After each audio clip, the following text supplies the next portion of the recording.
ध्यान से सुनना, जब प्रभु की आप आश्रित हो गए तो अब तुम्हारे अंदर ये चिंता, ये शोक नहीं होना चाहिए कि अभी मेरे अंदर तो भाव सुधरे नहीं।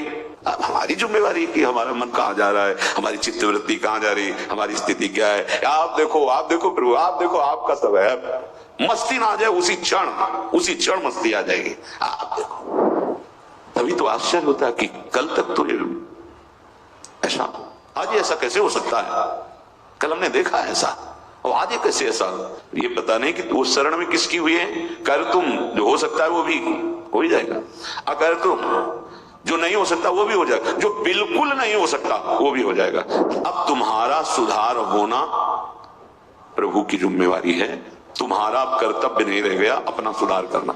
ये बहुत एकांतिक विषय है, इसीलिए अर्जुन से कहा था कि बहुत ही गुह्यतम बात मैं कह रहा हूं, क्योंकि तुम मेरे प्रिय हो। सर्वधर्मान परित्यज्य माम एकम शरणम व्रज अहम त्वाम सर्वपापेभ्यो मोक्षयिष्यामि मा शुचा। बहुत प्रिय बात और कहती बहुत गुह्यतम है। और बताया कि जो सठ स्वभाव वाले हैं, दुष्ट स्वभाव वाले हैं, अश्रद्धालु, ऐसे लोगों को कभी सुनाना नहीं है बात। ये बड़ा गूढ़ विषय, बड़ा गूढ़ विषय है, दिव्यता आ जाती है और विश्व विख्यात उसे कर देते हैं। ये भगवान का शरणम यम तेपी प्रशत गुणमाश्रित सुजना विमुक्तास्तम। जो बिल्कुल गुणहीन था, धनहीन था, विद्याहीन था, सब ठोकर मारते थे, कोई सहारा देने वाला नहीं था। ये सब मानो ये हमारे ही जीवन की बात कही जा रही है। हम सब, अगर आप भ्रम से मान रहे हैं कि आप में कुछ है, अपने तो इस जीवन जो लिखा है वही जीवन था, कुछ नहीं, किसी योग्य नहीं, तो क्या कह रहे हैं। जब भगवान की उस शरण में आया तो सारे वो गुण भर दिए भगवान ने जो एक दिव्य महात्मा में होते हैं। और क्या किया, उसे विश्व विख्यात कर दिया। और क्या किया, बोले विमुक्ताश्रम, जो जीवन मुक्त महापुरुषों की स्थिति, वो स्थिति प्रदान कर दी, किसी अन्य साधन से नहीं, एकमात्र शरणागति से। ऐसे हैं हमारे भगवान श्री कृष्ण। मैं प्रणाम करता हूं, वंदे यदुपति महम कृष्ण ममलम। निर्मल बना करके जीवन मुक्त परमहंसों की स्थिति प्रदान कर भगवान को देने में कोई दुर्लभ बात है क्या।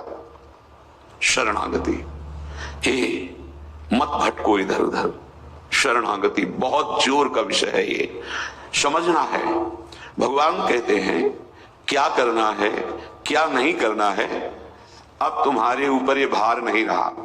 बहुत ध्यान से सुनोगे तो आनंद आ जाएगा। तुम्हें ये बात कोई समझाएगा भी तो नहीं समझ में आएगी कि अब तुम्हारा कल्याण नहीं होने वाला। अरे ऐसा ऐसा करे तब जीवन मुक्त होता है, आपको विश्वास नहीं बनना। यहां बात सुनो और उसको बैठा लो। क्या करना है क्या नहीं करना है, ये तुम्हारी जिम्मेवारी खत्म। अब वो क्या कराना है, कहां पहुंचाना है, ये जिम्मेवारी प्रभु की हो गई, क्योंकि आप शरणागत हैं। बिल्कुल बैठा लेना हृदय में, कभी डरना नहीं, कभी संशय मत करना। बहुत सुंदर मनन की हुई बात कह रहे हैं।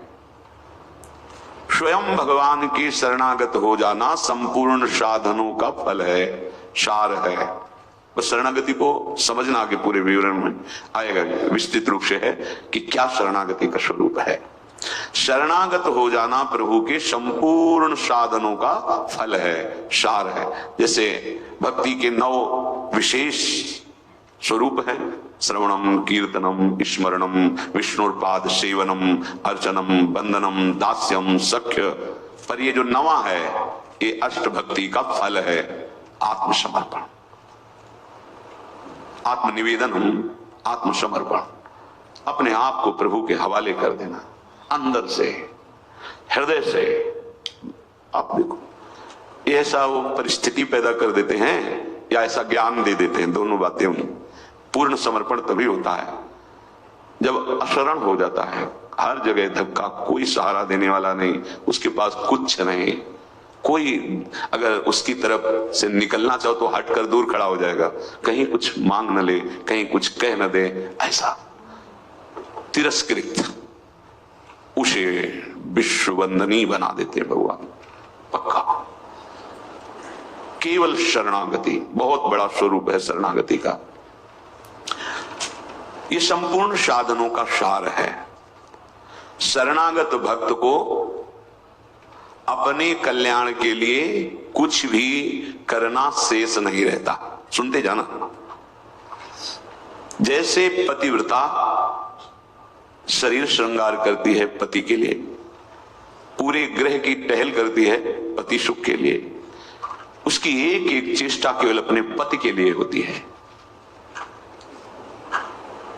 यहां तक कि वो पूरे कुटुंब का, वो पुत्र पुत्री सबका पालन पोषण केवल पति प्रसन्नता के लिए करती है। ठीक बस ऐसे ही शरणागत का स्वभाव बन जाता है।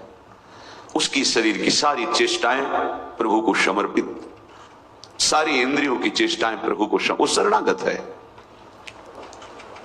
तभी सेवक जी महाराज कह रहे हैं, हरिवंश पतिव्रत हैं जिनके, सुख संपत्ति दंपति जो जिनके।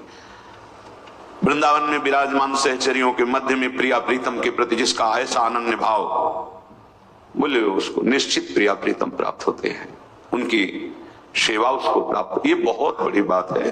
ज्ञान निधि, वैराग्य निधि, बड़े बड़े महापुरुष जब थोड़ा सा रस का श्रवण हुआ तो आकांक्षाएं जागृत हो जाती हैं। हरिराम व्यास जी जिसे पद में कह रहे हैं, किशोरी तेरे चरणन की रज पाऊं, बैठी रहूं कुंजन के कोने, श्याम राधिका गाऊं।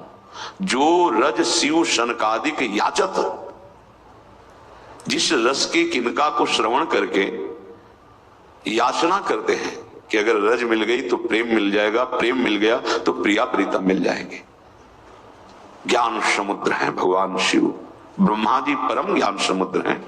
संपूर्ण सृष्टि का सृजन ज्ञान विज्ञान उन्हीं की तो देन है। शरणागत भक्त शरीर को सुखपूर्वक रखता है, नहाना धोना कपड़ा सब। कैसे?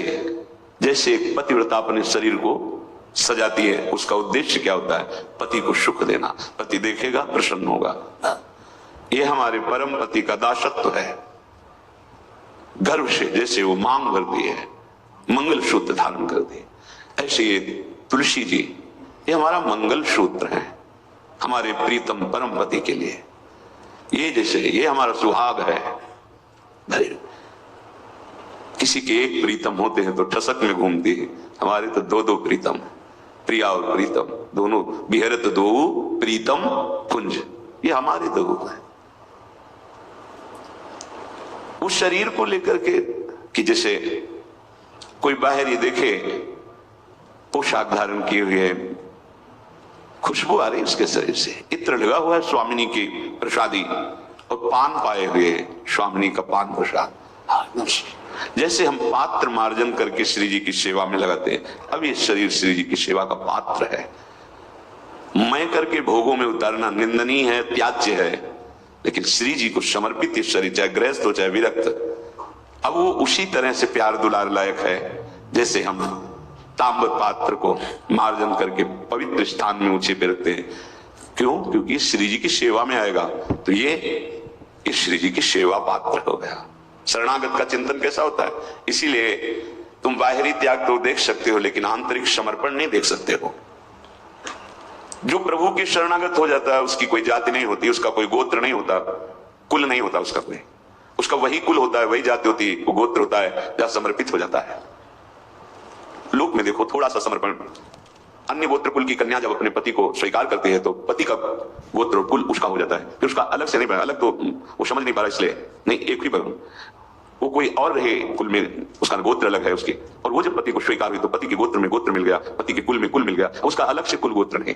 जैसे नदियां जब अलग रहती हैं तो नाम अलग होता है, जब समुद्र में मिल जाती है तो एक ही शब्द हो जाता है समुद्र, ना नदी का नाम रह गया ना रूप रह गया। ऐसे ही प्रेम समुद्र प्रियालाल के शरणागत का गोत्र प्रियालाल है, कुल प्रियालाल है, जाति प्रियालाल है। इसलिए हमारे प्रियालाल